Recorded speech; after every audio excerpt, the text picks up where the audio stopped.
Hi and welcome. My name is Michael, and in this lesson we're going to take a look at network segmentation. This is really the answer to why subnets exist in the first place. As a network grows, there will come a time when it becomes too large to manage or performance will be low as a result of the increased congestion. One technique to resolve this network issue is to break up the TCP/IP network into smaller, more manageable segments.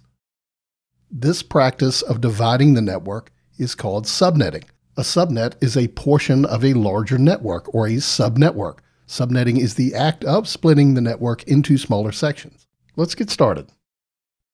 So I'm here in the interactive diagram, and I'm on the third section here on the left, network segmentation.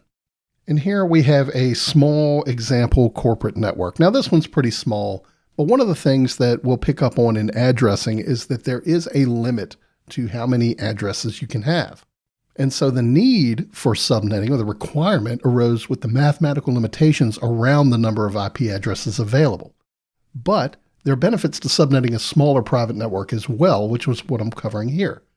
So we have this small corporate network, and we have some switches in here, and we have a router, and we have a wireless station, and we have some servers, and all of this right now is in the same network. So expanding on the theme of a small office, let's say this is the sales department. This is the finance department. Over here we have the IT department, and we have some application servers as well. And then lastly, we have a wireless station, so everybody's phones and tablets and guests and that sort of thing can all connect to the network. So from a practical perspective, this is a pretty clean, simple implementation. From a functionality perspective, we could probably make some improvements. For instance, do we really want the sales department on the same network as the finance department and the application servers? Do we really want the wireless to have that direct access to all of these internal departments? Now, it depends on our use case, but if we're letting guests attach to our wireless that are also have direct connections to our application servers and the IT department and finance department and sales department, then we're opening ourselves up to some risk.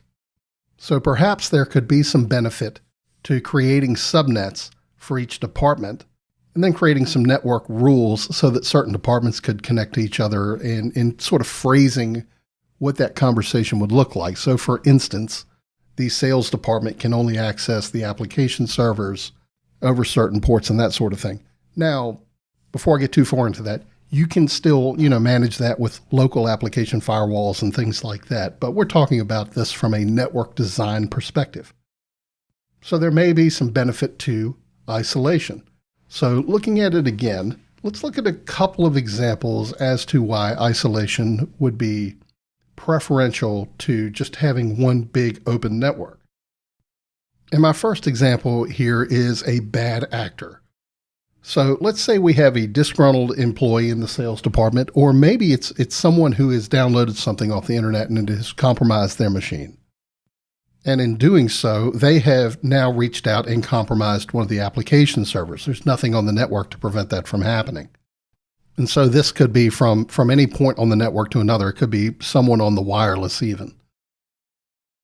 Another example would be limiting. So let's say the sales department is everyone's just on Facebook or YouTube. They're all watching videos. Maybe they're all watching training videos, as well as everyone on the wireless, or enough people on the wireless to cause an issue. And it's saturating the network and thus starving the finance department, the IT department, and the application servers for bandwidth.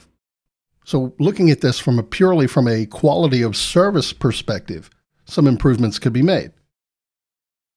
And then lastly, we have scaling. So, let's say it's a much larger network, and, now we're probably reaching the upper limit of how many IPs we could have on a single network anyway.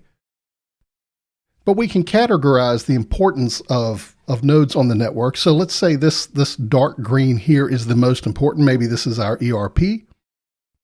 It is running the business. We need it up 24/7. We cannot have anything compromise its network bandwidth or integrity. And then, these are less important. And then as we get into the yellows, that's a little less important. So maybe this is your IT department or critical staff. And then the oranges are some more, and then maybe the blues are some executives, and then we have all just the general population. If we're going to scale this network out, we're probably going to need to use some subnets. And a logical way of breaking that out would be by population. So we need to be able to manage planned and unplanned growth, and we can do that with subnetting. Remember when we were talking about network traffic and we have this broadcast, where one node on the network has to broadcast data to everything. And there are some valid reasons that a computer on the network will do that. Well, if we go back, that's going to be an awful lot of traffic. The unicast traffic isn't going to be a problem. The multicast probably isn't going to be there. They're generally on a discrete network anyway. But that broadcast traffic is going to be a lot. And so that contributes to the congestion. So the goal then would be to reduce the traffic to just within the subnet. And then lastly, kind of what I started touching on originally is network affinity or quality of service. And so we want to apply quality of network where our ERP is well segregated with a high quality network. And, as we move out, we have more tolerance for a lower quality network. And so just to wrap up, we can look at that. So the benefits of segregation or subnetting a larger network are improved network performance and speed, reduce the congestion, enhance security, remember the bad actor, controlled expansion, or even uncontrolled expansion. Let's say the organization you're working for has absorbed another organization. And then lastly, maintenance and administration. So just to recap, we know the components, the basic components of a network. We know how the traffic moves through the network. And now we have some valid reasons for why we would want to create subnets in the first place.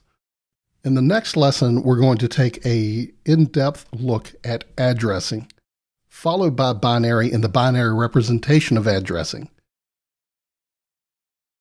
And then we're going to finally get into network masks, calculating subnets, look at classful networking, and that sort of thing. This lesson is now complete. Thanks for watching.